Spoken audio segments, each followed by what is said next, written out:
Umumnya warga di Kelurahan Palantikang, Kecamatan Patalasang, Kabupaten Takalar berprofesi sebagai pengrajin gerabah. Di masa pandemi COVID-19, usaha pembuatan gerabah mengalami kenaikan omset penjualan hingga 70% dibanding sebelumnya. Muhammad Yunus, seorang perajin gerabah, mengaku permintaan gerabah miliknya meningkat. Kebanyakan warga menggunakan gerabah sebagai pot tanaman hias. Tingginya permintaan membuat Yunus menambah karyawan. Jika sebelumnya hanya berjumlah 4 orang, kini menjadi 24 orang. Produksi gerabah pun meningkat hingga ratusan per hari dibanding sebelumnya.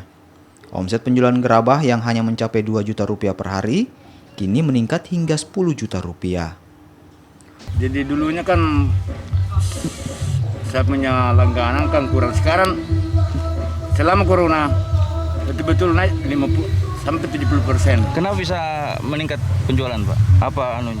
Kurang tahu juga karena orang-orang kan dilarang jadi dia tinggal di rumah saja. Jadi terpaksa dia bagaimana cara untuk ada kegiatan, terpaksa dia menanam bunga untuk mempercantik pekarangan begitu ya. Oh, untuk jadikan pot bunga banyak gerabah akhirnya terjual. Ya. Dulunya kan cuma sebelum corona itu tenaga produksi cuma 4. Sekarang 24 masih kolahan. Untuk mengolah bahan baku, para pengrajin gerabah di Kecamatan Patalasang Takalar melakukan dengan cara manual.